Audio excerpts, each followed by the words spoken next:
there will be no more full-time jobs eventually. And if we are doing this gig thing, we need to then think about how to maximize what we're doing. Welcome to another episode of Contrabass Conversations, your show covering life on the low end of the spectrum. I'm your host, Jason Heath, and I'm so glad you're here with me today. And visit our site at contrabassconversations.com for all the details about what's going on here. I'd love it if you reach out. Send me an email, feedback@contrabassconversations.com. Do you have a guest idea? Do you have some event coming up? Just say hi. Let me know how you're doing, where you're from, what you're into, what kind of music you play, that sort of thing. I love hearing from people. So reach out. You can also find me on Facebook, Twitter, social media. I'm everywhere, so no problem. And I love episodes like today's. Today, I'm talking with Garrett Hope, who's a composer, a bassist, and another podcaster. And he and I have a lot in common and think along the same lines on a lot of different subjects. We wanted to feature each other on our respective shows. His show is called The Portfolio Composer, and it's a must listen. There's a link in the show notes.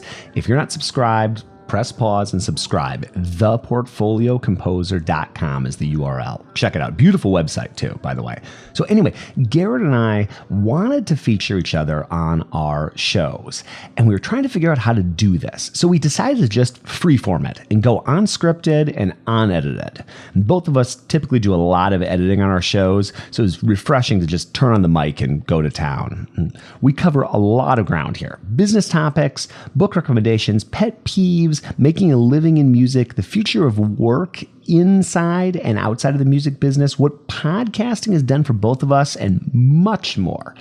I'd also like to give a shout out to our sponsor, D'Addario Strings, and let you know a little bit about Zyx double bass strings, which I just put on my bass, breaking them in. They sound great. They got a multi-filament synthetic core, which gives them a colorful, gut-like sound.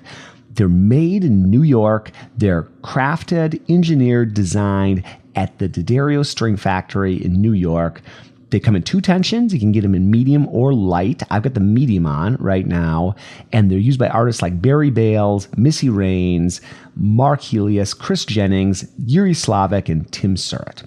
Check them out, and thank you, D'Addario, for sponsoring the podcast. All right, I know you're going to enjoy this conversation, so without further ado, here is Garrett Hope.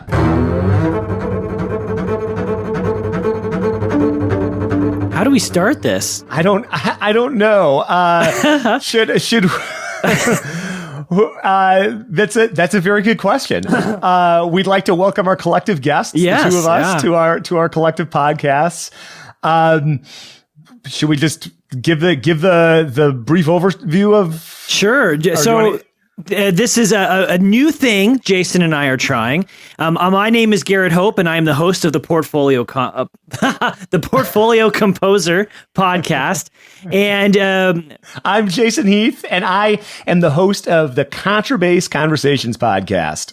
And we've been in touch with each other, and we wanted to interview each other for our respective shows. And then we got on the line, and the idea came up to, hey, let's just do this as a conversation and invite people into the room.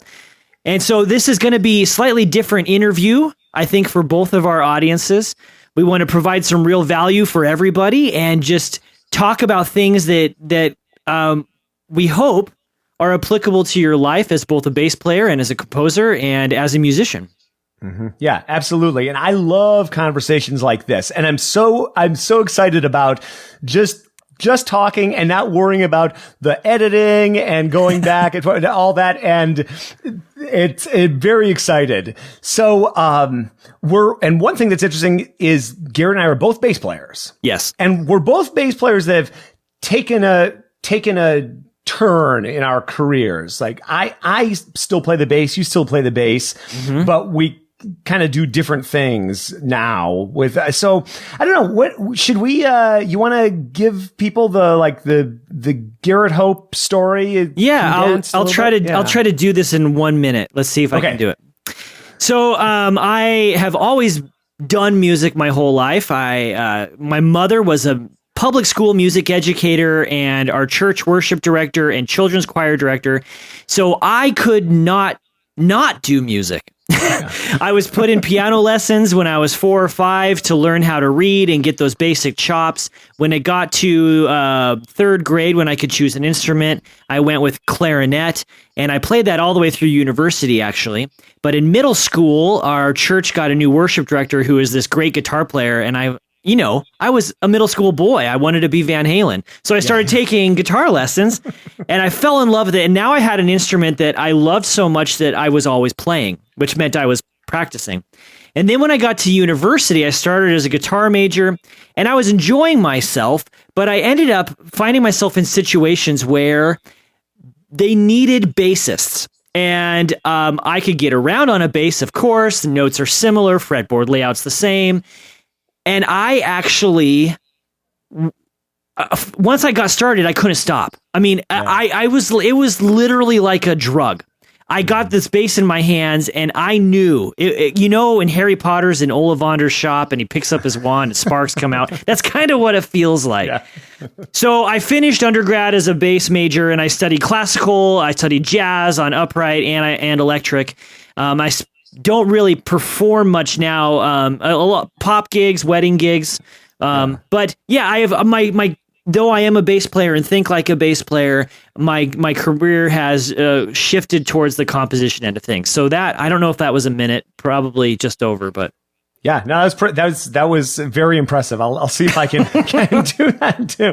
I grew up in a pretty small town. I had about 100,000 when I was growing up, Sioux Falls, South Dakota, and I discovered the bass like many. I played violin, and then someone said, "Is that kind of like a bass?" And I said, "Well, kind of, sort of," and that just got my brain going about bass. And that same person that asked had a band. So fast forward a couple months, and I was playing electric bass in the band, switched over to upright, fell in love with it. And a town the size where I came from, there weren't that many bass players. So I ended up gigging a lot in high school. I was in the South Dakota Symphony. I was in the Sioux City Symphony. I was a freelance musician from the age of 14. And I think I made more money in high school than I think that I didn't surpass my high school income until after my master's degree.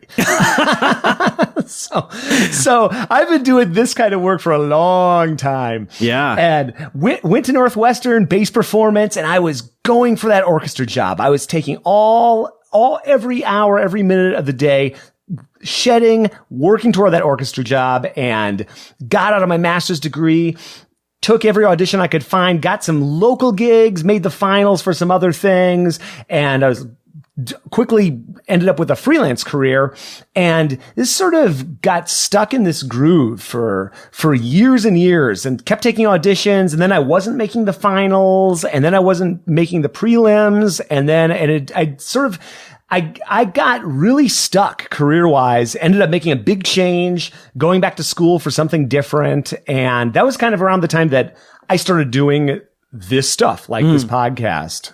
So yeah, what you said, that you found it easy to get gigs as a bass player. Yeah. I have found that to be so true. Yeah. There are so many good guitar players in the world.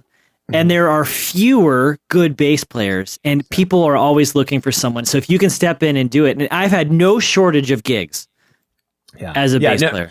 Absolutely. And Corey Brown, who's the founder of NoTrouble.com, pretty big site about the bass. He and I interviewed him recently for my podcast, and we were speculating about how many bass players there are in the world. And he had found some statistic when he was starting the site that there were something like, what was the number? Like 14 million amateur or professional guitarists in the United States, which seems like a lot to me, but that was the number that he found. And the estimate was that for every 10 guitarists, there was one bassist. So really? Yeah, which is interesting on a bunch of levels. One of which is like, wow, that's a lot of opportunity for us, because bands don't have one bassist and 10 guitarists. They have one or two guitarists and one bassist. So that's sort of, we're always going to be in need of bassists. Yeah. Oh, absolutely. So one of the things that I was excited to talk to you about, Jason, is the idea of platform building. Mm-hmm. what have you done? I mean, you've been doing this show for a long time. So for my audience that isn't aware, Jason's been at this. Well, when did you start your show? I'm coming up on the 10th anniversary of the podcast, Wow. and I'm past the 12th anniversary of the blog, I think. 11th or 12th year of the blog. And I would call the first phase of it unintentional platform building. I think I was building a platform with no recognition of actually doing that. And now these days I would call it intentional platform building. Okay. How do you define platform building? What is a platform for you? Yeah, that's a great question. That's a great topic. And that's something that I've been thinking about a lot. So a platform, it's another term would be like your personal brand, which is a term that always made me cringe a little bit, but I really have embraced. And that's really what we all need to be doing right now. And that's something that I just identify with when you talk to these different guests that you talk to. And it's something that I'm finding with the people I talk to for the podcast, mostly bass players, but the younger players are really starting to get that concept that you have to build a platform. And so for me, a platform is my blog, my podcast, everything I do contributes to my platform. And I'm sure you've read Michael Hyatt's book, Platform. You know, Have you? I haven't. I've read other Hyatt, and I know Yeah. that, like, he has these conferences and summits about platform Yeah. building, but surprisingly, that's one book on my shelf I haven't yet to get to. Well, this is a great concept. I think this is something that both of our audiences, it's worth thinking about. For me, my platform, the foundation of my platform is my website or websites in my case. I've got Contrabass Conversations, and then I've got Double Bass Blog. I have these two sites. They're essentially locked together, but I do not build my platform on Facebook. Facebook is, as Michael would say, that's an embassy. So my platform are my sites and my podcasts and those episodes, the things that I actually can control. And I build a platform in the world of or I build an embassy in the various spots that people visit in social media, Facebook, Twitter, YouTube. I always get a little worried when I see someone investing everything that they've got into a platform like Facebook and not sending find me on facebook.com/ It's like, you're building a platform on quicksand that way. And having done this for a while and invested a lot of time in MySpace, like that With Tom as your first friend. Yeah. I think a platform starts with a piece of the internet that you control, that no one can tell you what to do with that. And then a platform is built on content. And for me, content are my podcasts, content are my blog posts, anything that I create on the internet. And it all centers around that content. Is that sort of how you define platform? Absolutely. I think I might add to it a little bit. Everything you said, I completely agree with. But I also think of it more as the place from which I then put out that content. Like, even though it's built on content, I also am creating something for other people that's kind of emanating from that direction. I don't know. That's a very vague concept, but for instance, I think of myself in two different ways. I am a composer, so my platform there would be the music I write. Yeah. But then as a podcaster and someone who's trying to provide something of value for my niche, for composers, I'm doing this as well. So like this is kind of emanating from in that direction, and it's a way for me to serve a group of people.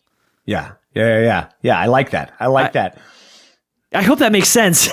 No, it makes sense to me, and it's interesting, and that sort of ties into, we got so many things to talk about. That sort of ties into the concept of the portfolio. And I love the name, the rebranding of your podcast as the Portfolio Composer. Thank you. I think that's such a healthy way to think of a career, not just in composition, not just in bass playing, but just in pretty much every career going forward. And, you had a job in academia. I've had a full-time, very traditional job. And I love I'd love to kind of explore that with you. Like and I'll tell you a story. I sort of had two phases to my portfolio career or my freelance career or whatever you want to call it. I had several years when I was getting all this going, and at the same time I was going back to school and ended up becoming a high school orchestra director. And I did that for 7 years and kind of put all of these projects on the back burner during that time. But before I went back and took that job, I was talking to somebody who was full-time at a university that I was adjunct at, University of Wisconsin-Whitewater. Oh. And they were facing budget cuts and that kind of thing. And I remarked to this full-time faculty member, I told her, I said, in some ways, I'm more stable than anybody here, because if this job disappears, it's like 5% of my income. I have all these other income streams. And I remember them kind of arguing back, like, well, don't you just really want a full-time job? I mean, isn't that what you're trying to go for? And I spent so much of my life going for those stinking full-time jobs. And as of these last few years, I've sort of realized the power of not doing that, actually. Yeah. And then you look at just the way that all careers are going, and the freelance career, the portfolio career, that's becoming the reality for everybody. Yeah. I call it the freelance economy. I've heard it referred to as the gig economy. Yeah. Yeah. Which is a great name considering what we do. Yeah, I know, right? Like musicians, when you say that word, they know immediately. Yeah. Because this is the reality for people, but what I'm doing in my platform is pointing out that we need to be prepared for this. Like, there will be no more full-time jobs eventually, and if we are doing this gig thing, we need to then think about how to maximize what we're doing and think businessly, and what does that mean? So for me, like you said, I had an academic job. I was always pursuing the academic career. Mm-hmm. I went through, did undergraduate, master's, doctorate, got a full-time position. It was a visiting assistant professor position, and I absolutely loved it. But for a number of reasons that it would be best for me not to really get into, that came to an end. Even if you do have a full-time job, a university job, an orchestra job, or whatever, think of all those private students you're teaching. Think of all the extra gigs that you're doing on the side. I mean, I really have to search long and hard to think of somebody that doesn't do any sort of 1099 work that has a full-time job. And what's been really interesting, what I've been thinking about a lot, and I'm sure you get some great thoughts on this. So I talk to people that just feel trapped in the music world. They've gone to school, and they're in this, they look at their options and they see, okay, I can play a few gigs. Yeah. I could teach some lessons, and that's what I can do. And now composing is a whole other thing that people can explore, that can do, it can make money. I wonder why. Is it just is it something about music school training that doesn't open people's eyes to some of the other things that you could be doing to generate income? What is it that keeps people trapped at just looking at those two options, like teach private lesson, play gig? There's so much more. I mean, you and I could list probably like 7 other ways that I make income these days. What is it? Do you have any thought? Like, is it just music school? Oh, wow. Are they brainwashing people? What's going? No, I don't think it's brainwashing, and I don't want to point fingers at anyone. But what I think it is we go to music school, and when we're at music school, we're there to become better performers and composers. Mm-hmm. And our professors, for the most part, and there are exceptions, did this single track. Yeah. It's undergrad, performance certificate, probably master's degree, and probably even a doctorate. I mean, the minimum qualification for an academic position is a doctorate. Yeah. Unless you're an amazing performer or composer. And so that's kind of just the operational mindset. Mm-hmm. What I think happens is that you're not shown the options. Yeah. I know for me that was true. I don't think anyone would have ever said that I couldn't do anything else. But it was just kind of like the track. This is what you do. And unless you're a music education major, you're either preparing for an orchestral gig or something, or you're preparing for academic teaching work, and you can always teach private lessons to make money. Mm-hmm. But the reality is if you are out there, and you and I both interview people who do this all the time, who think broadly, and they see a need in any area, and they meet it with music. Mm-hmm. And that can be a unique ensemble, that can be providing value in any other ways, more than just teaching private lessons. Maybe they're developing online courses. You and I could spitball, I don't know, a couple dozen ideas, but I don't think that schools are brainwashing people. I just think it's the modus operandi that's not challenged. Mm-hmm. Mm-hmm. And when all your professors had to go through this ringer, and they all have their doctorates, and they think, oh man, this is the life, and now I have tenure, and they can't fire me. Like, this is the ultimate pinnacle of being a musician. I think everyone else sees that, and that's the way it's going. In fact, I've probably said this on other interviews, but I remember starting my master's degree, and this was in 2003.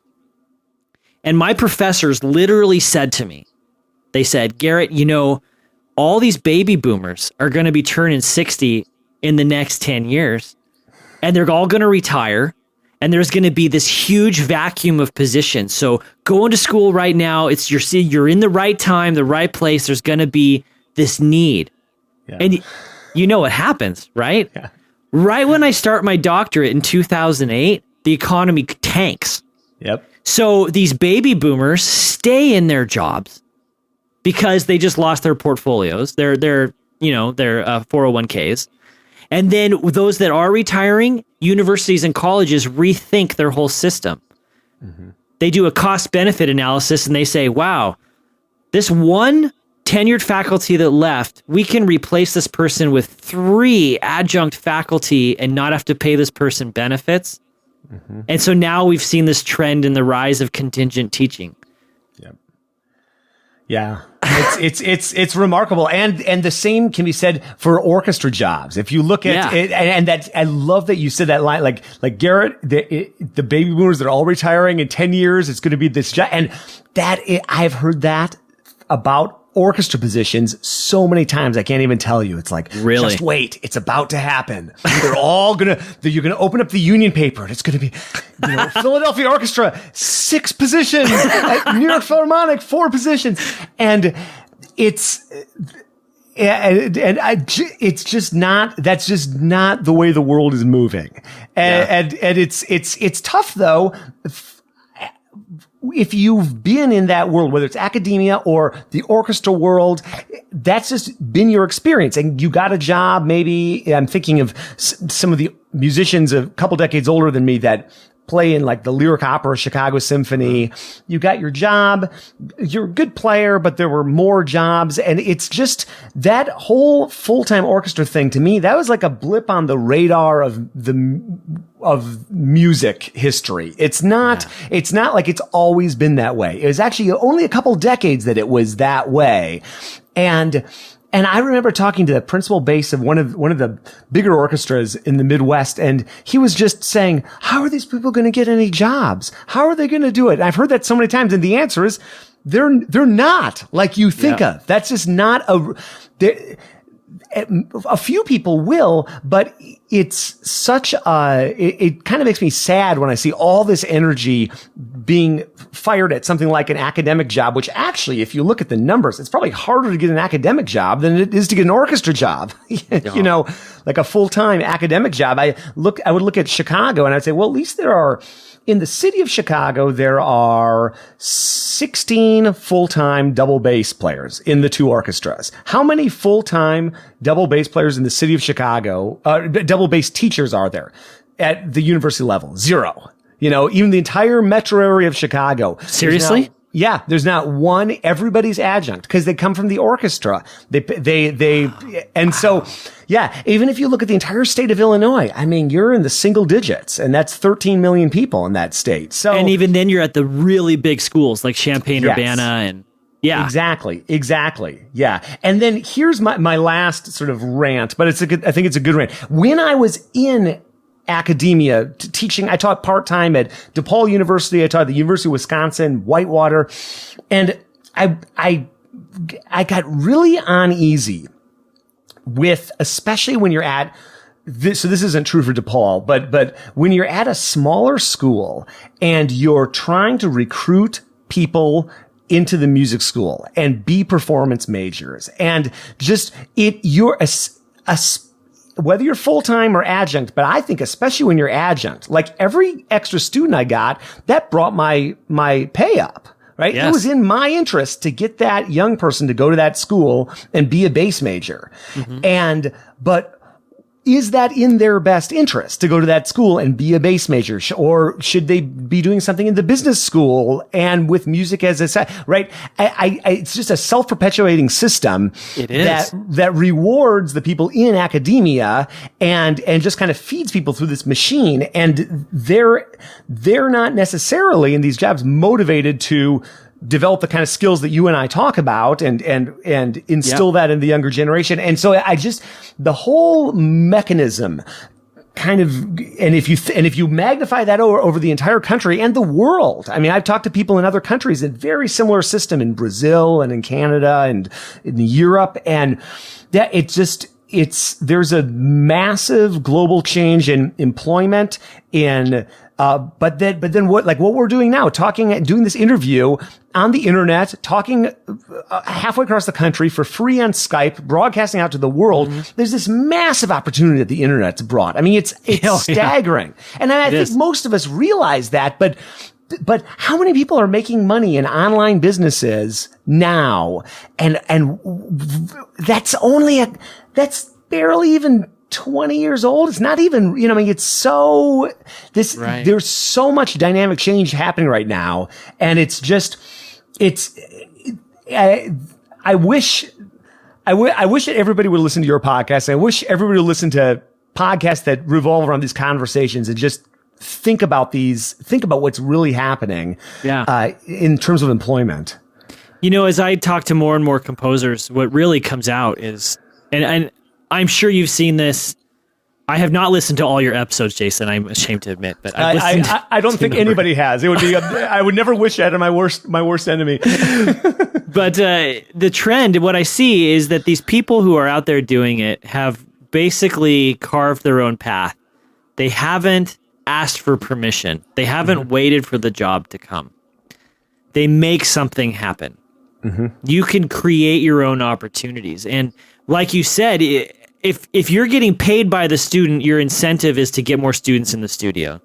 And what I see now, and I've taught at half a dozen different places of higher education, is because the cost of education is so high, they want to get people who can pay more. So you start recruiting for students out of state and international students who will pay an enormously bloated full rate just because they're international students and we can ask them to. And like I teach adjunct now at the University of Nebraska, and I have students who, and I have full respect for these individuals, but they barely pass their TOEFL, which is their English language examination, to become a student. And so they struggle to keep up, but the university is happy to admit them because they pay so much. Yeah. And it just breaks my heart. I think a few places are beginning to recognize this problem, and they're limiting some of their graduate programs because we put out so many qualified candidates. You spoke about going for these orchestral jobs. How many did you say were in Chicago? Yeah, like 16, something like that. Okay, so if one of those positions open up, how many qualified bass players just in this city alone could apply? Then you look at the state, and it's going to be an international call. Now you're competing against more than 100 people who probably could get the gig. Yeah. And so I have very mixed feelings about the purpose of education and what we're doing. I couldn't agree more. And a great book. We could talk about Seth Godin till the cows come home. But have you read Stop? Hey, Okay, all right. That linchpin is what Garrett just held up. Have you read Stop Stealing Dreams? I have not. It's available. He just put it out on Medium, and he's had it available as a PDF download. It's a short read. It's maybe 100 pages, maybe less, and it's just Seth's thoughts on the state of education. And if folks listening have ever read anything by Seth, well, if you haven't read anything by Seth, go read something by Seth Godin. It'll change your life. If I couldn't recommend this book highly enough. It's such, and especially me spending the last 7 years in the world of public education, it just resonated so strongly with me. I'd love to know. Okay, so the other thing with platform, and this kind of ties into what we were talking about too. The subtitle of that Michael Hyatt book, Platform, is How to Get Noticed in a Noisy World. Yeah. Right. And so then we've got this amazing opportunity, right?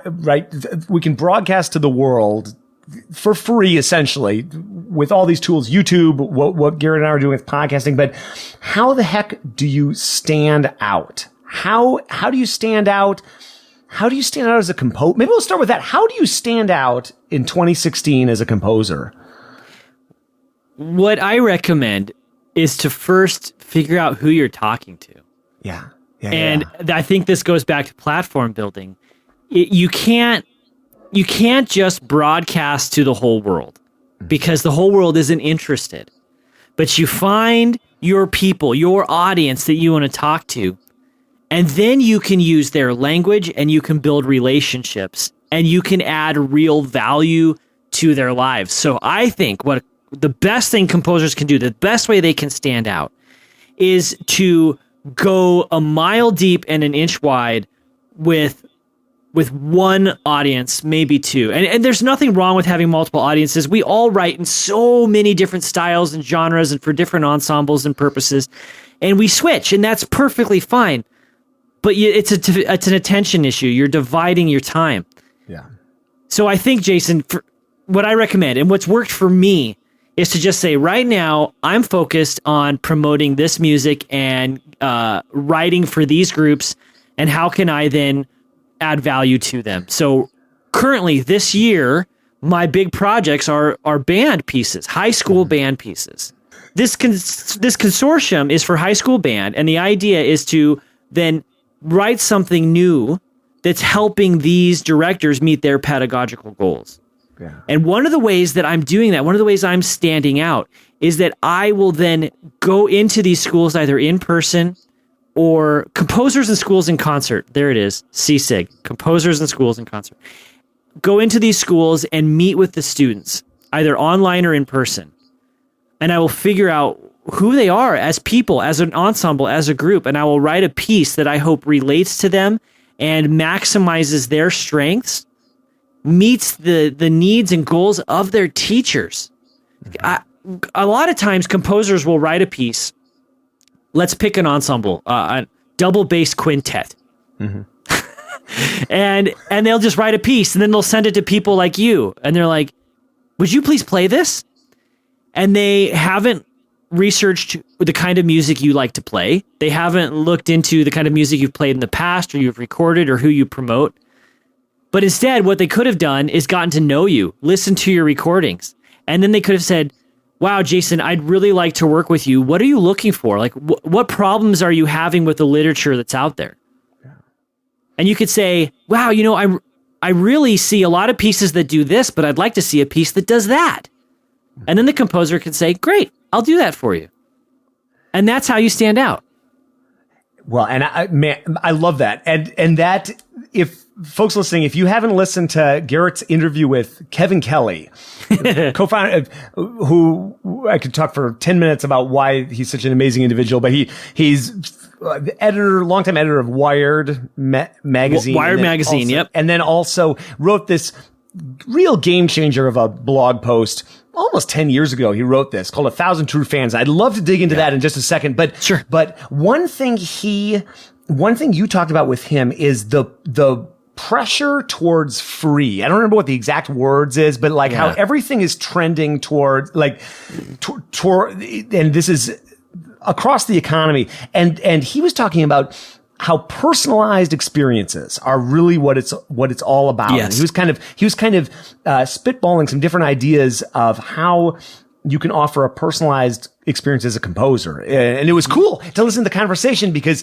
I'll bet he's never done an interview exactly like that one. You could tell he was really into it, right? Actually talking about music. But what you described, like nobody can, that is the epitome of the personalized experience. Going in and meeting the students and understanding the group and talking to the director and then creating a piece for that group. And I just think, and we email back and forth about this, but I think that public education environment, that K-12 environment or high school environment is an incredible resource that is just beginning to be tapped. Yeah. And as a former high school orchestra director, man, would I have loved to have a composer email me and say like, hey, can I come in and meet your group and just learn about your program? I'm thinking about writing a piece rather than, because I was so sick of opening up the J.W. Pepper catalog and seeing like, what's new in orchestra? I just wasn't that interested in that. I'd rather either play some Tchaikovsky or some Schumann or something, or do something new that I was interested in. But I just think that's such a brilliant idea. And the one composer that I worked with in that capacity, I used him a few times for different projects and I recommended him to some of my colleagues in the Chicago area.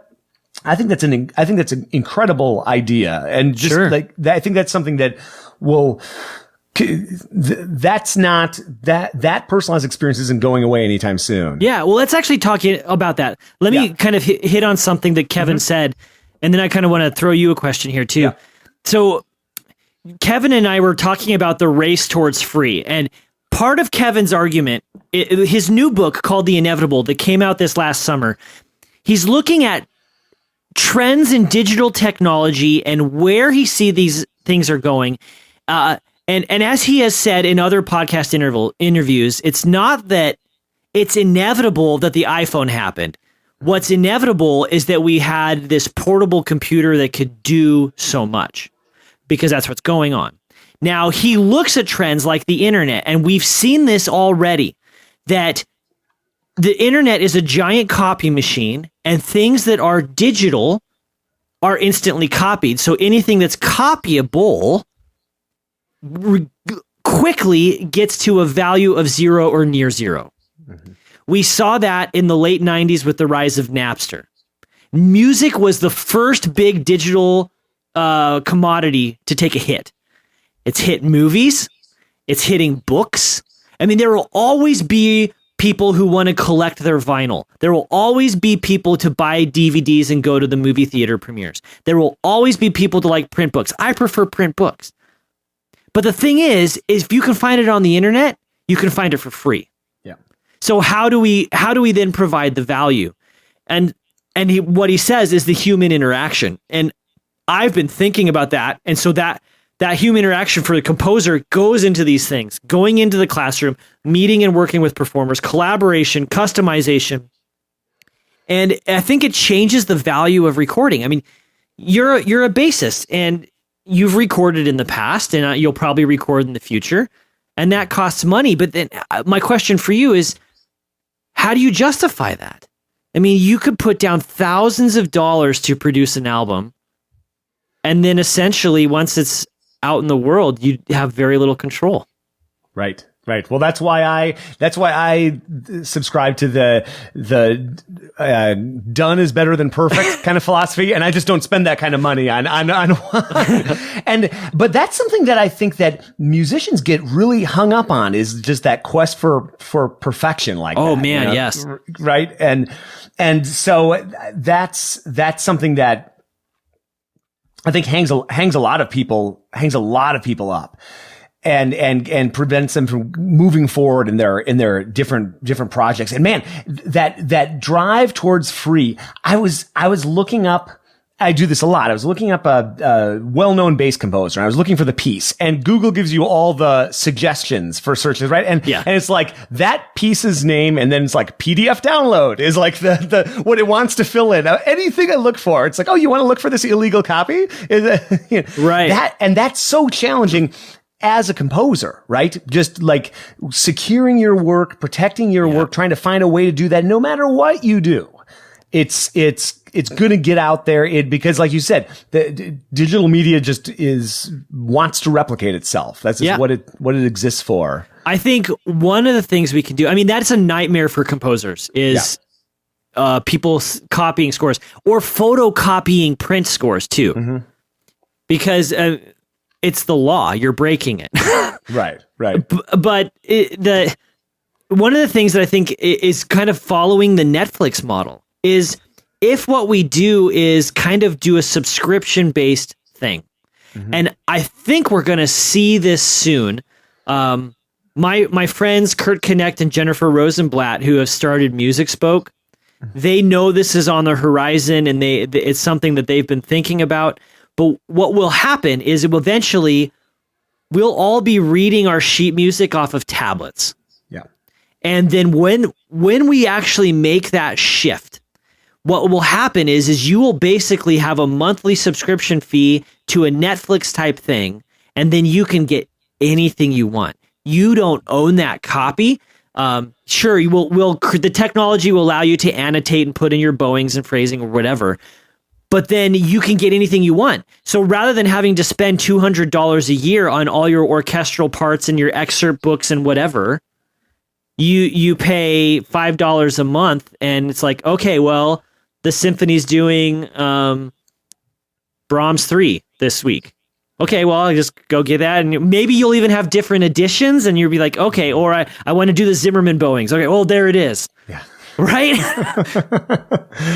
Totally. Well, it's funny you mentioned that because I was just reading this morning on Slip Disc, Norman Lebrecht's blog, one of the first all digital, I don't remember if it was an iPad or whatever, orchestral concerts is happening. Really? Coming up like this fall. I have to look up what orchestra it was exactly, but I had a photo of them with their tablets on their stands, and I think it said Tchaikovsky 5 on it. And wow. Yeah, I mean that's where we're headed. That's where we're headed. Yeah, and it's not all bad, but it just requires adjustment and I'd love to know, and I think people will be interested, but I'm super interested. Like, why'd you start this podcast? Like, why a podcast? What inspired you? I just like to know a little. I always find it fascinating to talk to podcasters because, like, we have so much in common. But what prompted this podcast for you? Oh man. Well, like I said, part of my story earlier was getting out of academia and choosing to go into pursuing composition as a primary source of income. I was trying to figure it out, and I wanted to create a platform that will allow me to ask people who are figuring it out or have figured it out already. So the first thing was I want to interview people. And so I could have done a blog, I could have done a whole variety of things, but I love podcasts. I've subscribed to them for years, and I thought, well, I'll just do a podcast. I think it's a great medium. It's portable on your device. You can listen to it kind of adjunct to doing something else. And this is something I heard you talking about in a previous interview two episodes ago for you, from where we're talking. But you can be working out, you can be cleaning the house. I listen a lot while I'm driving, while I'm commuting or riding the bike. And so I don't have to sit and just read or just do something. And I can learn something and grow as a person as well. So that's why podcast. And why am I doing this? Because I wanted to try to crack the nut on how to be a full-time composer. And man, have I learned a lot from my guests and building this platform. And then I own a couple other businesses. Like, I think of what I do as a composer as a business. I own a piano tuning business as well. And so I've been applying all these things to all these areas of my life. And it's been amazing. And so I want to share what I'm learning through the podcast. I really want to help composers do this because we just don't think this way. And it gets back to our discussion about education. It's not that anyone would say don't think this way. It's just that we're typically not given the opportunity in school. We're so focused, and rightly so, on becoming better musicians. And that's the place to do it. There are, I think, some schools that are doing the entrepreneurial training, and that's wonderful. We need more of it. But when you go to school, especially as an undergrad, you're there to become a better player and to learn how to think and to study. And learning business skills as a musician. I mean, a music major that's a terrible major. Because we had to take all these 0 and 1 credit classes, and you talk to any of your friends in any other major, and like they have free time. And you're like, what's free time? Man, I'm playing in 3 ensembles, and then I have to march at the football game this Saturday, and it's like I don't. We just don't have the same kind of freedom to pursue multiple things as undergrads. Mm-hmm. Yeah, what do you think about that? Well, I love it. I think you were talking about this with Andrew Hitz. I can't remember where, but I remember hearing like the 2 most conservative professions to go into are classical music and academia. Right? Do you remember that? Did yes, you have that conversation? That was Andrew. Okay, and I love that line because it's true. Like for me, man, the podcast, I started doing the podcast just like you said. I loved podcasts, and I got into them in 2006, maybe 2005, and I right away thought, I want to do a bass podcast. I just want to do it, and I really wanted to make it like a This American Life kind of thing with like music and like goofy. And then I realized, I don't know. That's A, a lot of work. B, I'm not sure if anybody besides my mother would listen. And I started doing it just cause I loved podcasts. And it was like January 1st, 07 was my first episode. And it was, man, that was scary for me. So like, cause it's to me, like writing is X level of time and effort and difficulty, and writing's not easy, but then audio is like that to a factor of 5 or something. And then video is like a factor of 10 beyond that. So that's why I'm glad I don't do video that much. But man, it was so scary turning on that mic those first few times. And I didn't have any guests lined up. and I wasn't approaching it as a business at that point. I started to get sponsors. I'd say within the first 3-4 months, I had sponsors of the podcast, but, because it was so niched down, like bass players, like, oh, okay, and there are a lot of companies that sell things to bass players.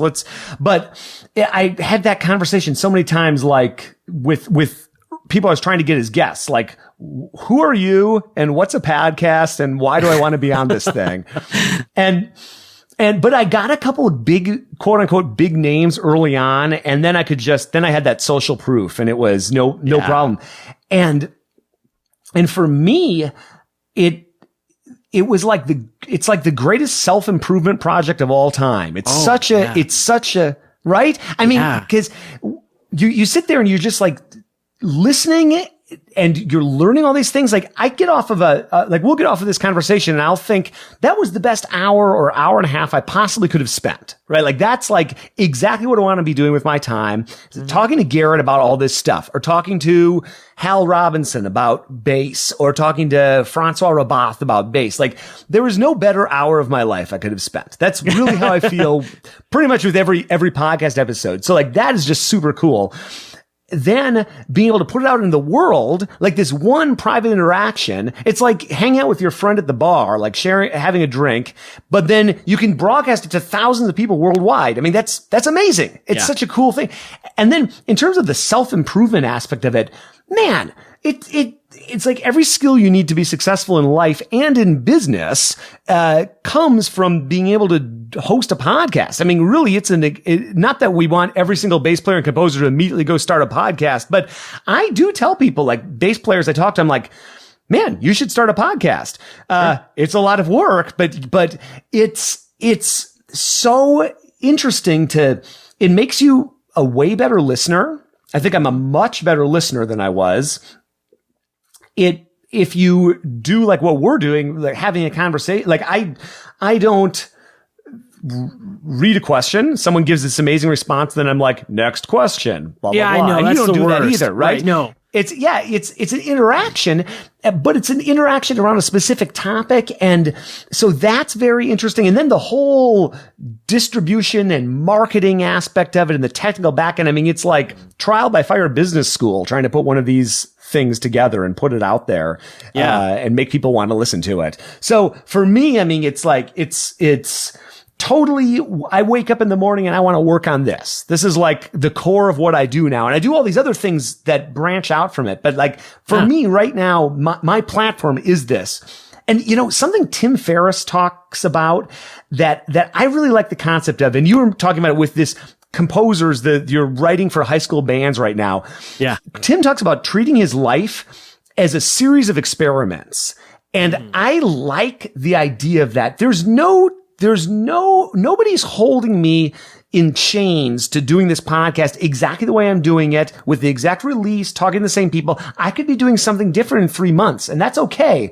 And I really like the concept for what I do in my business of I'm all in on this one thing right now. And then it might shift slightly and I'm all in on that. And it all is part of my platform, right? It's all me. And that's why I like the concept of the personal brand. It's all different aspects of me, but I'm not committing myself to one thing for the next decade. It will grow and evolve just like we all grow and evolve. And then the last thing about the cool thing with the podcast is it's this medium that is so flexible. I mean, it's so flexible. Like we're doing an interview show. I've done these winning the audition episodes where I take and I basically do a clip show of everybody I've ever interviewed talking about auditions. And I'm going to do about different topics.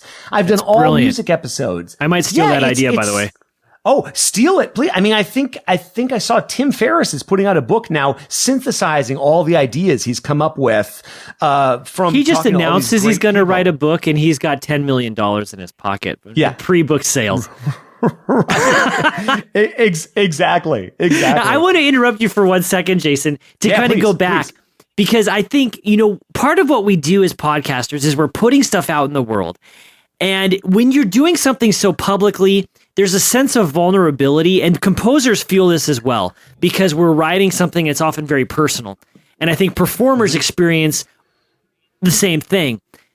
But then there's this great sense of fear. Have you ever gotten to the point where you put something out and you haven't heard from anybody for a while, and you're just sitting there saying, nobody likes this. Nobody's listening to it. They're going to hate this episode. This sucks. What am I doing? And there are some weeks where you're like, I don't know if it's worth it. And then you just get one email from someone saying, thank you, this transformed my life. Have you? Oh man. Talk about that. Yes. Welcome to, and I think that's one of the things that's tough about going out on your own and starting a business and doing that is that sense of just kind of being out, not having a community. That's something that there are a lot of things I don't miss about having a full-time job, for sure. I wake up every morning and I look at the clock and I'm drinking my coffee and I'm thinking, I like life. This is good. But one of the things I really do miss is that sense of like real clear community. Like I had this job, like it or not. I had my colleagues, like them or not. And we had our professional development. It was all very organized. And doing what I'm doing now or what you're doing or what anybody starting and running a business is doing, a lot of it it can be kind of a lonely endeavor in many ways. And getting that and feedback, man, dealing with the haters. And it's funny, there are haters in anything you do. And I built up I built up a thick skin early on with that, especially with the blog. I remember getting these like 5-paragraph negative comments and it drove me crazy. And it still bothers me if they push the right buttons, but that's the sort of stuff but if you look at it, that's maybe 1% of the feedback I get. The other 99% is positive. And I just live for what I call the super fan interaction or the true fan interaction. And that's where I open up my email and there's a 6 or 7 paragraph email about how what I'm doing is affecting them. And man, it just makes me almost cry. A couple of them. Yeah. A guy wrote in, he lives in rural Australia. And he says, just thank you so much. I am learning from the people all over the world, the people I would kill to study with. I listen to these. I have a 2-hour drive each way to where I work, and I'm just learning so much. And I sit here at my place. I talk into my microphone. I upload my stuff, and I know I'm reaching a wide audience in the abstract, but that really drives it home. Those interactions, and it can feel. I've tried to, and I think this is a good lesson for anybody. I've tried to think big and focus on the long term and not worry too much about the feedback loop, because the feedback loop can be asynchronous with the amount of work you're putting in. Absolutely. You just feel like you've crushed it. You have just worked so hard on this episode and it's just like crickets, right? And then you put something out and you think, here's what, and then all of a sudden, all this feedback's coming in. And so I try to enjoy the feedback when it comes in and not get too anxious, or obsessive, about it. Well, I get those emails too that just make my day. And if at the end, if I've inspired even just one person that they too can go out and do this, I think it's been successful. And what I hope is, because each interview is so unique and every composer I've featured has forged their own path, if someone anywhere in the world can listen to that and say, well, I can do that, or that might work for me. Every situation is unique, but when Stacey Garrett is talking about cold emailing or whatever, and people are like, well, I can try that, and they try it and they see success, that's a win. And that's what that's what I want. Oh man, I love, this was something I'd been wanting to talk about with you. I'd love to, this probably be interesting to a lot of people. How does email figure into your platform? How does just communication through email and email lists? How core is that to your business in general? Well, I would say up to this point, I wouldn't say it's necessarily core. And in fact, since the podcast started, I started February of 2015. I wasn't very regular in communicating to my list. And I also wasn't doing a lot of work to build the list. And lately I've been doing more of an emphasis, because what I want to do, my goal and my new intention, is to provide real value just to the list. So I hope to, once this course is finished launching, send out emails that contain really valuable pieces of information and my thoughts on business and mindset topics. And these are things that I'm not going to be necessarily sharing on air, right? So it's just there. So my new business plan is to make the what I'm communicating via email, especially to those on my list, something that's real enriching to their lives and helping them grow as composers. Is that answering your question? Up to this point, I would be more vague, and I didn't even really know how to do it. Like, what do I say in my email? Like, I experimented with just saying, this is what I've done. These are the episodes that came out this month. Or I tried the Tim Ferriss thing. Like, here are 5 quick things you need to know. And I've tried doing the more Seth Godin, like, here's a brief aphoristic thought in 2 paragraphs. And to me, that didn't work. I'm really excited about this new way I'm going. Yeah, I love it. No. That's it. I was kind of late to the party with building my email list. I had a couple of you could subscribe via email for my RSS feed, and I did have those lists. But about 6 months ago, I got really intentional about building the list. And the reason why I did this, and I think anybody doing anything in our world or performing, composing, whatever, I think it's important to start building that list. I wish I would have started doing it back 10 years ago, but I realized I spend so much time promoting subscribing to my podcast, and I love podcasting. And that's the core of what I do are these episodes. But I think it's still only 40% of the United States that has ever listened to a podcast episode. I don't remember the exact statistic. I think it might even be less than that. Yeah, but probably pretty much 100% of the United States opens an email. And so if I can develop that relationship through something that 100% of people use and educate them about what a podcast is, that has sort of been my approach now. And also it's just a good way for anything you're doing, whether it's a book or a course or you're playing somewhere or you've got a new piece. It's just a great way to get the word out. And it's one of the few ways that you can really land in someone's field of vision in this busy world. So let me ask you, as a bass player, like, go to your other platform, not turn off your podcasting platform for a second. Mm-hmm. What's the value for a performer to build an email list? For anything, I think it's helpful. Just to be able to tell people when and where they're playing is a good thing. And the reason, and people might be thinking, well, I do that on Facebook. Yes, that's good, but Facebook has all sorts of algorithms for controlling when and where and how you get a message out. And if you have a page, which if you don't, you might eventually have a page, it's really become a pay to play environment. Your message goes out to maybe 10% of your audience. Email, you control that means of communication. So I think that's important.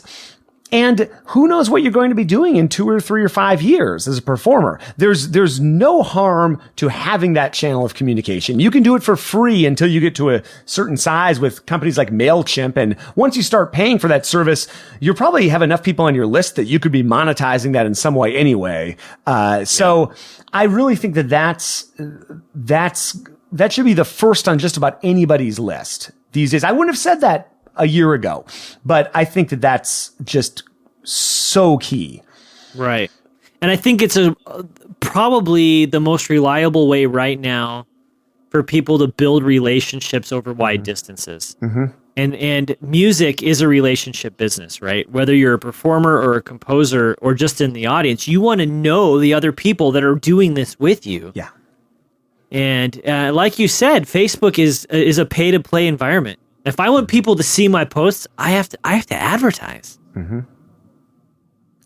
And it's just, it's so frustrating. And I would love, if it's okay with you, maybe to talk about how that 1,000, like what 1,000 True Fans, just a little bit about that, Kevin Kelly, that maybe the blog post, and how does that apply to what we do? Like, sure. Yeah. What are your thoughts? Should I summarize his blog post? Yeah, that'd be great. So what Kevin Kelly has done is he basically says it's nearly impossible to compete with the top, like against everybody, right? You can't. We're not going to become the next Edgar Meyer, so to speak, or the next John Adams. Mm-hmm. It's very hard. And rather than trying to aim for superstardom, which is great and you might get there, what we should really do is cultivate these deeper relationships, these deeper fans. And he says these true fans, are people who are willing to basically spend $100 a year on what you're doing. Mm-hmm. And that can feel like a lot, but if you have 1,000 fans, and they're all willing to spend $100 every year, whether that's in merchandise or recordings or commissions or attending concerts, you can make a pretty good living. Mm-hmm. That's $100,000. Mm-hmm. And the idea here is that we as musicians, and this happens primarily because of the magic of the internet, live on the long tail. We live where we can niche down and speak to these people who are really interested in what we're doing.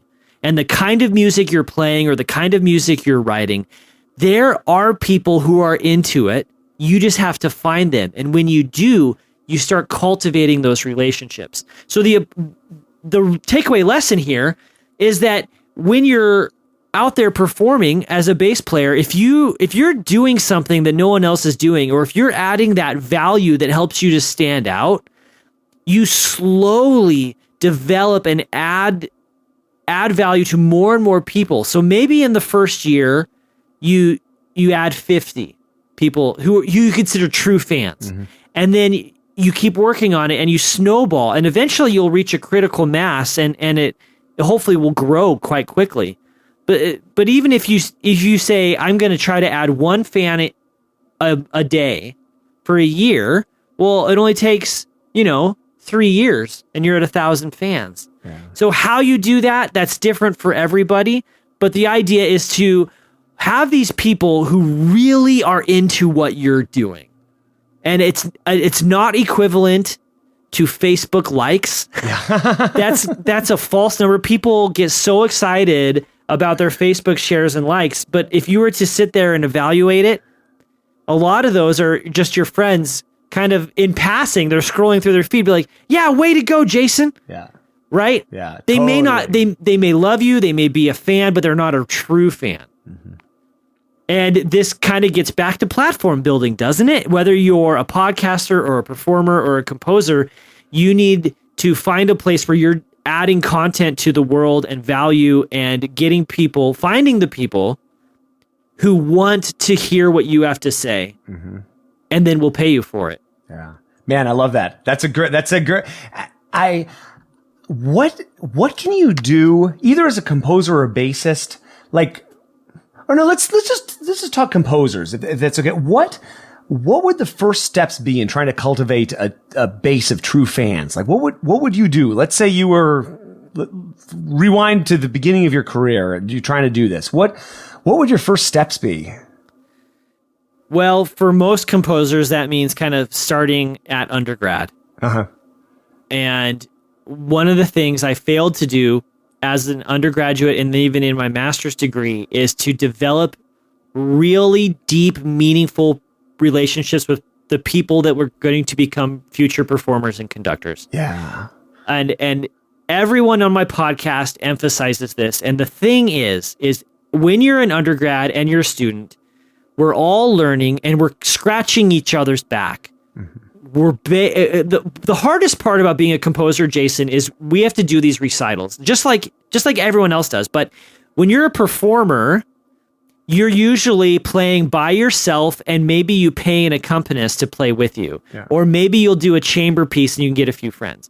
But when a composer puts a recital together, unless your school has a new music ensemble, you spend a good portion of your time begging and pleading with people to play your music. Yeah. And if I had done a better job, and I think this is what composers should do first, is find the people that you connect with and then write music for them for free. Mm-hmm.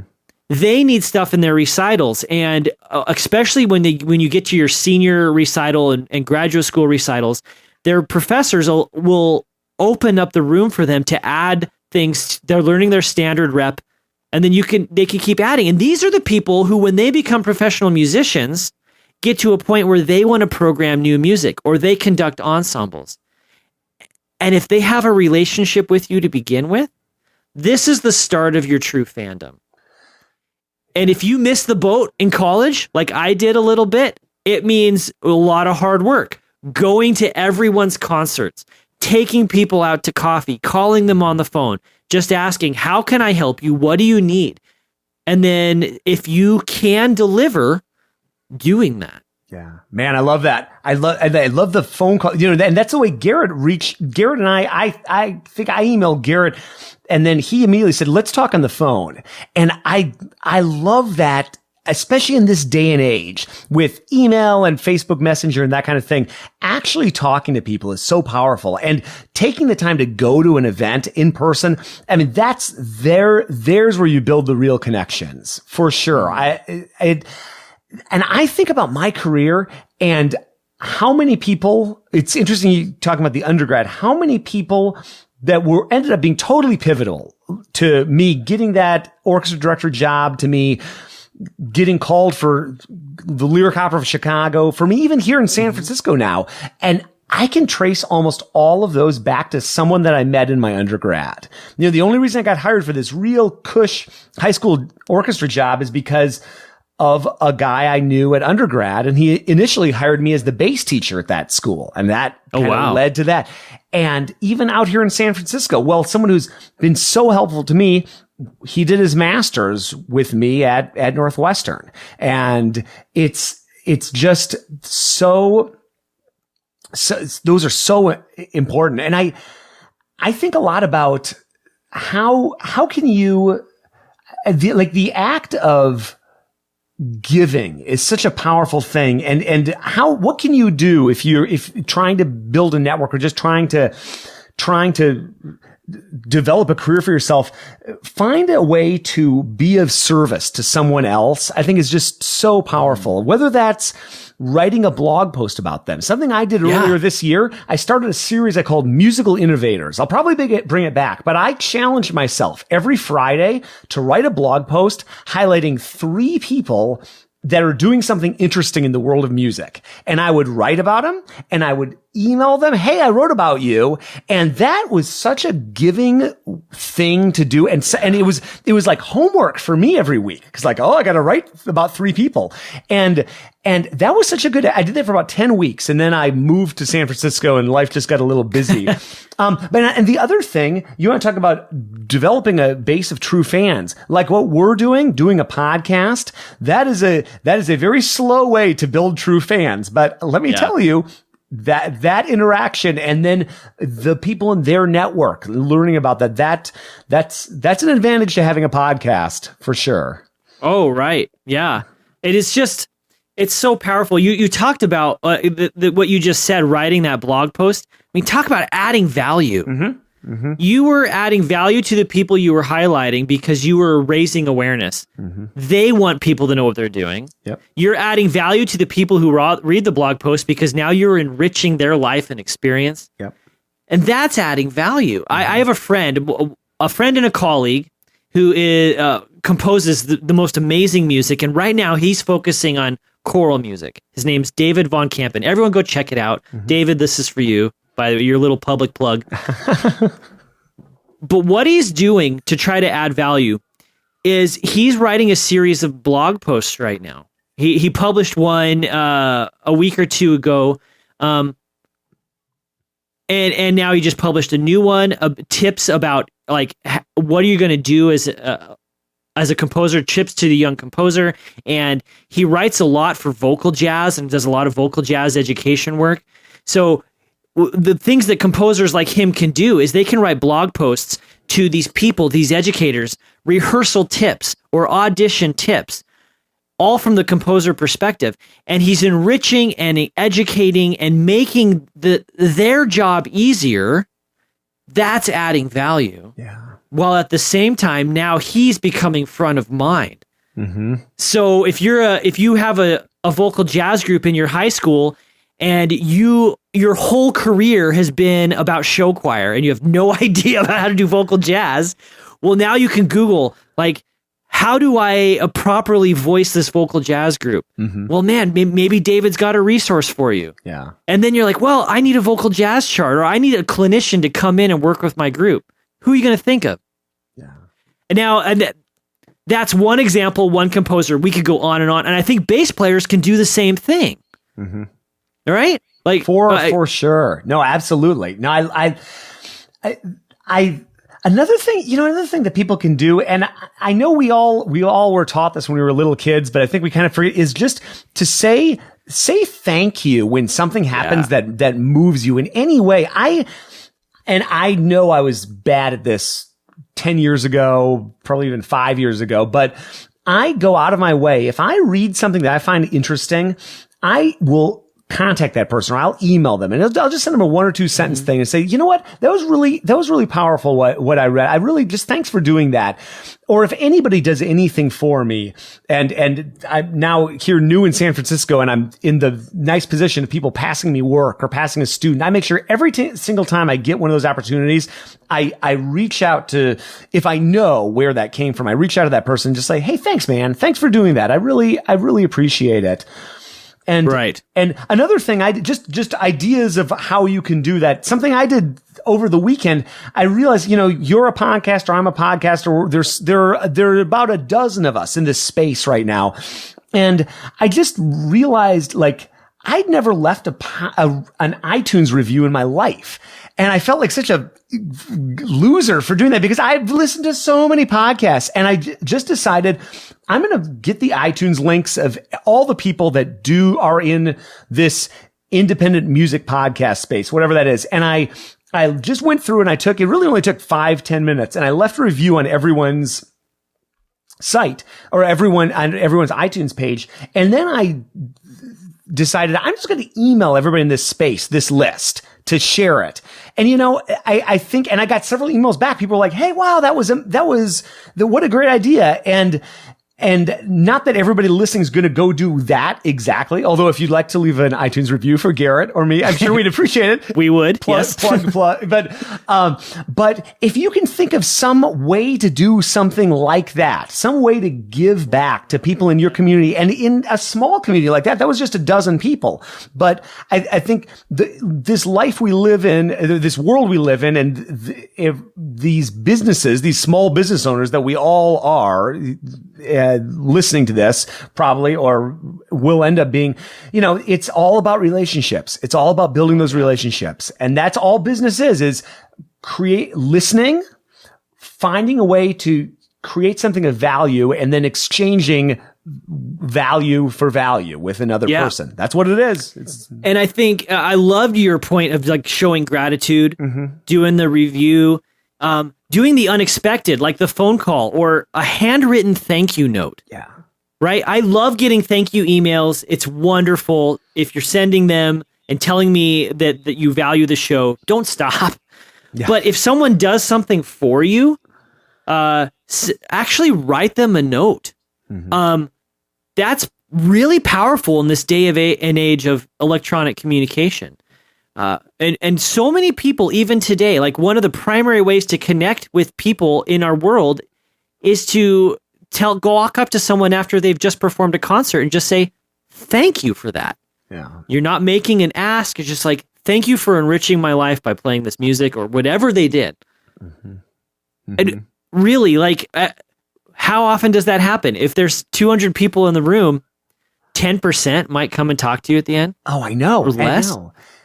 And that's that's so genuine, like that kind of act. That's what I love about that, is that's you listen to this music, it moved you, go sit. But like you said, most people, 90% of people probably don't do that. Might even be 95% of people don't do that. So be that, and you're expressing gratitude. This is an honest communication that you're having, but it's also, you're one of the few people that did that. I love you just made me think of something, and okay, so how do you, so you need to reach out to all these people. You need to go to concerts. You need to say thank you. You need to build an email list. You need to find ways to network. You need to compose. You need to make a living. How on earth do you organize your time to do this? Let's, what, like maybe just for you, what's a typical day in the life of Garrett look like? Oh man. There are seasons where you burn the candle at both ends. Yeah. Right now, I teach just a handful of classes in the mornings, and it's an adjunct position, so I can walk in, I can work with the students, and I leave. So I like to get up early. I like to get up around between 5 and 5:30, and my best days are when I carve a little space for silence and meditation and prayer and journaling. Exercise always helps, though. I've started commuting more on my bike, so that's made a big difference because that actually fuels my creativity and gets the blood flowing. I teach. I come home in the afternoon. Sometimes I even take a short little power nap. And this is then when I get all the other stuff done, because I've tried to organize my life. The last year, I was in a situation where I had to teach a lot of private lessons in the evening, and it was, as much as I might have liked the teaching, it was having a negative effect on my family life. Mm-hmm. So I was able to change that situation. So now I'm trying to get as much done during the day as I can, so that when my daughter is home from school and my wife comes home from work, we can just be a family for a while. Yeah. And then after we put the kid to sleep, then I can keep working. Yeah. But it's what helps is knowing what I have to do next. Or I fall into overwhelm, thinking I have these huge projects, huge goals. How am I ever going to get it done? How am I going to get this piece written? I have another piece to orchestrate. I have to engrave this one at the same time. I've got 2 episodes to prepare. I'm recording 3 episodes this week. Oh yeah, I've got to prepare this lesson to teach here. You know what I'm talking about. Oh man, yeah, absolutely. And so it's like, okay, well, part of it's prioritizing, but another part is just saying, what do I have to do right now? What's going to move the needle forward, and breaking down the big things into smaller steps. Yeah. And then committing, waking up in the morning and choosing to be like, I get to write music today. Holy cow. How many people get to wake up and do this to make money or to build relationships? And being excited and grateful for it. It's really cool to be able to, I mean, I think the same things. Like I get to wake up, I get to live in this interesting world and go play bass, go talk about bass for a living. That's amazing. That is so much fun. And I've discovered I have this rare luxury I've had for the last few months of wiping the slate clean, which this is the first time it's ever really happened to me in my life, but you move 2,200 miles away and you look at your calendar and it's all white. It's all blank. And I think, how am I going to fill this blank space? And that has been a lot of fun figuring, and if I rewind 6 months, I was teaching at a job that took at least 60 hours a week, and I was gigging at night, and I was teaching at DePaul. And then I was trying to knowing that I was about to be totally unemployed in these traditional kind of employment paths, trying to build this podcast up. And my workflow was any conceivable second in the day I will grab. So I was getting up at 4 and editing audio until 6, and then going to work, and then sneaking off to reply to some emails about the podcast, and then coming back and doing this and getting home and working for a while, going for a run, working until 11 p.m.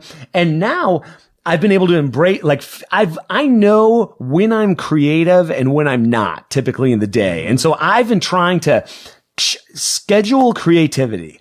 And for me, it's the mornings. And me too. Yeah. And I have days where I can't do that, right? And I accept that. That's fine. That's just seasons of your life or days of the week or whatever. But if I can, I try to shut off all those distractions and just work.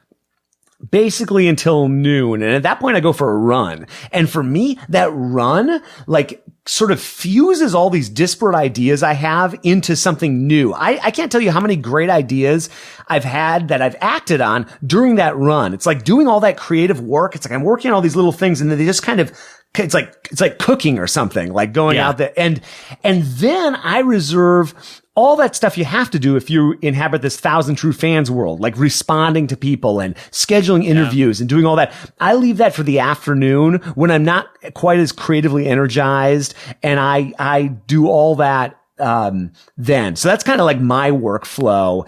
That's great. Yeah. I just think it's interesting to see how different people do different. And then if I have a day of teaching, I might not be able to do the creative stuff in the morning, but maybe I do that in the afternoon, or I take a day off and I don't do it at all. And that's the other thing I try to do is have one day a week where I just put that stinking iPhone by the door and I don't check it and I don't log on and look at my stats. And I find, and it's hard, but I find that really healthy, and just get out in nature and do something and not think about the podcast and the blog. Cause you can just, as a as a composer, as a bassist, or a business owner, you can spend, because you're passionate about it, you can spend every single moment doing that. And I just find that I come back refreshed and with a better perspective.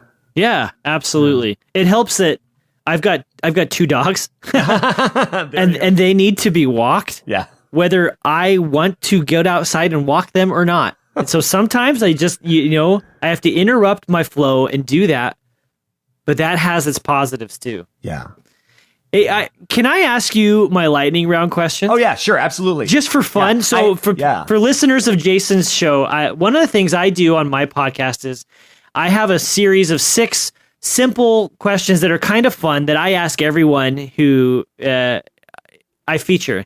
And it's a fun way to just see how everyone approaches the world differently and to just get some recommendations for resources. Mm-hmm. Mm-hmm. I love it. Okay. And maybe we can reciprocate after me, because I know you've answered your own questions before, but I'd love my audience to hear some I'd of be your happy thoughts. to. Okay, cool, man. Great. Okay, so Jason, here you go. If you could go back in time, what advice would you give to your 20-year-old self? I would say, open your eyes, young Jason.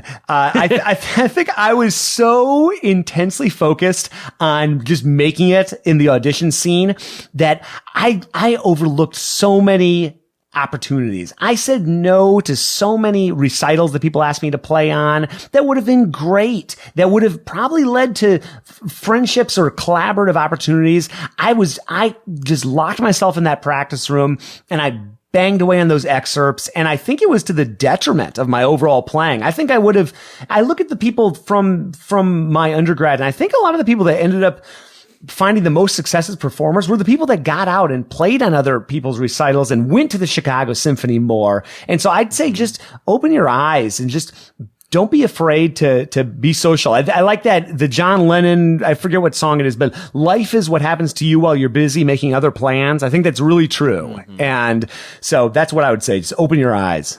Sure. Now, this next question ties into what we were just discussing in terms of the flow of your day. But which habit of yours do you feel really contributes or leads to your success? I think I would call it, I don't know if this is a real term, but I would call it enthusiastic consistency. So I've always been good at keeping the flame going for a project over the long haul and just kind of dealing with bumps in the road. If it's a project I really believe in and I really am into, I'm good at kind of keeping that flame stoked for the long haul. So enthusiastic consistency. I like that. Now, you're a bass player. I'm a bass player. The rest of the world wishes they were bass players.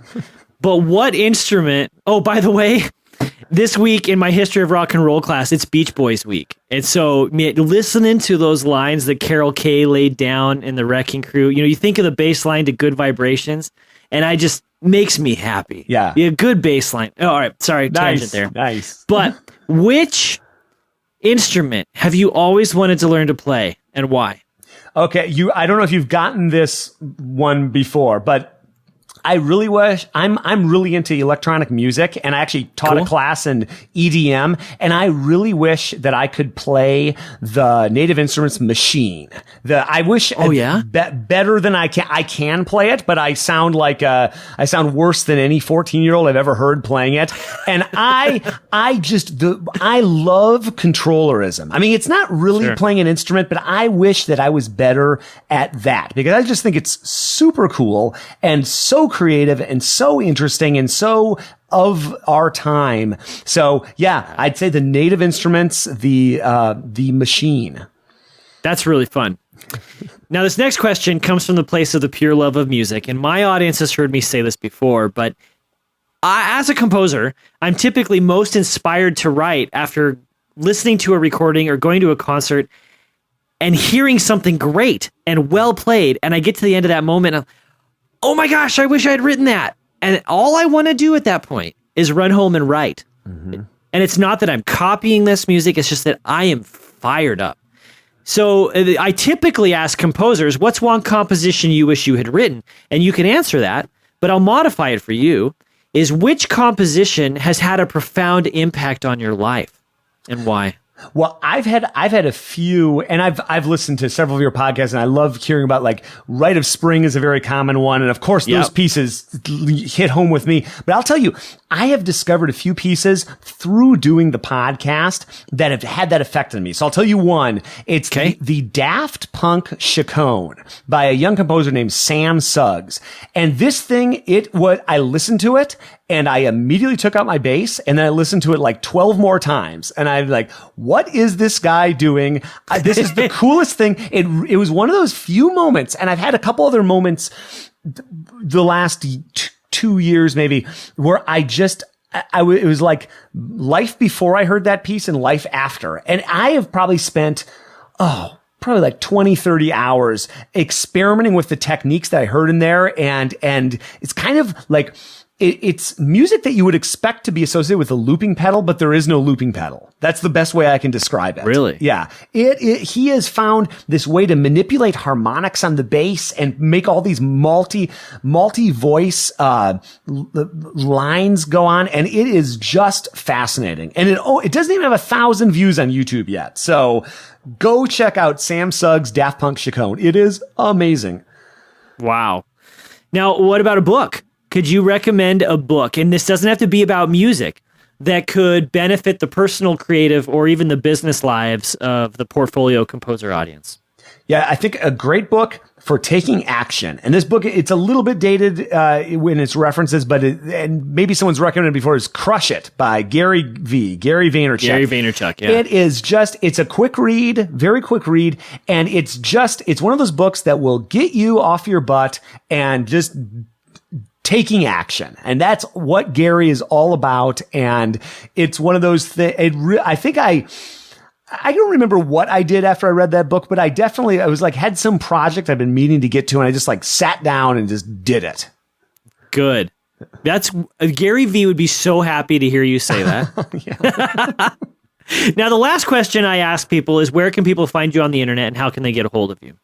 Well, I do have a personal site that I never promote. It's jasonheath.info, and that links to everything, but really contrabassconversations.com. That's the place to go. That'll take you to everything I do. And that's really what I'm pouring my heart and soul into. And just Googling my name will take you to that also. Sure. So awesome. All right. I'm hit me. All right. Excellent. Okay, good. Well, then what advice would you give 20-year-old Garrett? You don't need permission. Yeah. I spent most of my life kind of waiting for some mystical authority to be like, it's okay, you really are a composer, or you really are a bass player, or you can do this, and, wanting to get the job, right? And a job is given by somebody else, an authority. But really, as we've discussed already, I could have made my opportunities myself. Mm-hmm. Yeah. Yeah, I love that. I did a whole week called Entrepreneur Week on the podcast last week. And that was the line I used, is like, these people didn't wait for someone to give them permission. They just went out and created their own thing. I love that. Yeah. It's great. Well, how about what's a personal habit of yours that it leads to your success? It's part of my daily routine, and I think the meditation. Yeah. For me, I started meditating a few years ago when I was going through an extremely trying and stressful time period. And it was really the best way I could manage what was happening. And it opens up space for me creatively and personally. And it helps me think a little bit more clearly. And I love doing it in the morning, because then I start, and then I have an hour or two to be creative or work before my family wakes up. And then when they're up, I can be 100% present. Mm-hmm. And I really like that. That's beautiful. It's like exercise for the mind, that discipline. It absolutely is. Yep. Yeah. That's great. Yeah. I have, my wife meditates. I've done it. Every time I hear somebody talk about it, I'm like, man, okay. So you've probably inspired me to restart that. And the new Apple Watch update, Watch OS 3 has a meditation app included. Does it really? Yeah. So maybe I'll start. Wow. It's been reminding me every 5 hours to take a moment and, what instrument have you always wanted to learn and play besides the double bass? So many, but you kind of inspired me with the electronic music thing. And I love geeking out with electronic music and have taught electronic music classes and write electronic music too. But the theremin. Oh, nice. I think that would just be so cool. Yeah. And I don't even own one yet. I should. You can buy these kind of kits. And the schematics are up if you're fully DIY. But man, I would love to get one of those kits and build my own theremin. And I remember at the band director at one of the schools I taught at owned a theremin. And I remember driving the secretary of the music department out of her mind playing around with that theremin. She looked so disgusted. I mean, I had so much fun. I mean, it's so simple and so amazing, and it's okay. Very cool. Love it. yeah. What's one composition you wish you'd written? James Macmillan's 7 Last Words. James Macmillan is a Scottish composer. It's Sir James Macmillan, actually. And he has written some music that's been really profound for me. It's powerful. And a lot of his music comes from the social justice perspective. So he has pieces about, the poetry is kind of words written by the mothers of the disappeared, which were vanished people in Central America. And he is a Scottish Catholic. And Scotland has, for a while, been Presbyterian, and for a time they were prosecuting Catholics. So he's written these really powerful pieces about, like the Confession of Isabel Gowdy, where they actually executed this woman because she was Catholic. It's really good. But 7 Last Words of the Cross is for chorus and string ensemble, and the writing is very powerful, very moving. And what I really like about it is these juxtapositions of the different kind of ways to write music. He doesn't fit into an ism. He's very eclectic.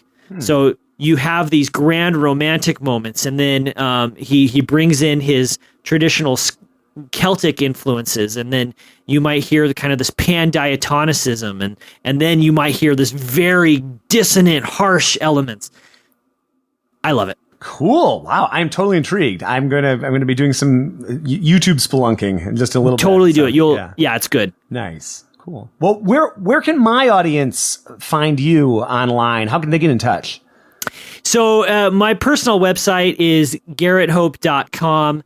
And that's where a lot of my music resides. But I'm a little embarrassed to say it, but I've been focused so heavily on marketing this new course and building the platform of the podcast that I have neglected that to a degree.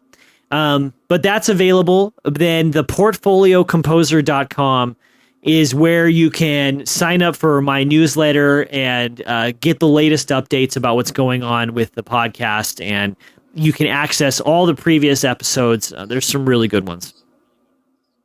Well, and I just realized I forgot. I would love to hear a book recommendation from my audience. I skipped one of your lightning round questions, and I'd love to know what would you recommend? Well, like most people, I have a hard time boiling it down to one, so I'm going to give your audience 3. Sweet.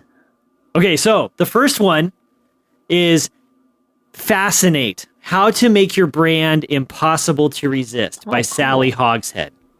And it's really good. Sally Hogshead is a marketing and PR expert, and she's done a lot of actual research on how people interact with brands and the reasons why. And she's boiled this down to basic 7 different kind of personalities. And it's not so much about how you are, like most personality tests. It's how the world sees you. And how do they see you as a brand? And so what you can do is you can go to her website and you can take this kind of assessment test and you can kind of figure out where you fit naturally. And the thing is that you should maximize your natural inclinations. And so if you're a natural innovator, well, you need to promote what you're doing in an innovative way because that's your natural language and that's how people see you. So if you are interested in developing your brand, which is something we talked about, I really, really recommend that book highly. Cool. The next book, and these are more business-related books, is Rich Dad, Poor Dad by Robert Kiyosaki. This is a great primer on how to think businessly and the idea of assets. I mean, his big statement is that the rich don't work for money, they work for assets. Mm-hmm. And helping think through what an asset is versus a liability. And there's a lot of lessons here we can apply to our creative and music lives on what are assets and what are liabilities and how do you manage cash flow. It's a great kind of easy step into thinking businessly. Yeah, nice. Yeah, and then there's one more that I forgot to get off my shelf here, but it's called The End of Jobs by Taylor Pearson. And Taylor does this really good job of showing how we are now in an age in our economy and in our industries where jobs are ending and you can have more income security and you can actually raise your earning limit by not seeking the job. And he helps and he demonstrates this with so many examples to think through what that freelance life looks like, what our economy is going to look like, and how you can be prepared for it. Yeah. Because the idea of being in one position like our parents and our grandparents were for a career and getting a fully vested, pension at the end, it's not here. It's not around. Right. The only ways you get a pension anymore, seriously, is if you have a government job. Yeah. Yeah, no kidding. And so it's just, those are three really good business-oriented books that I think people in your audience could, and my audience, could benefit from. That's great. I love that. The last book reminds me of The Rise of the Robots, which is a book I read recently about just how automation is what's about to happen in the next 10 to 20 years. And those are great. The only one I've read out of those is Rich Dad, Poor Dad. So I got some reading and listening to do. So, oh, good. Garrett, this has been so much fun. It's been great. Yeah. Cool, man. Wow. Yeah, I love it. I this is a great way to do it. It's just sort of like bantering back and forth on these topics. Yeah. Yeah.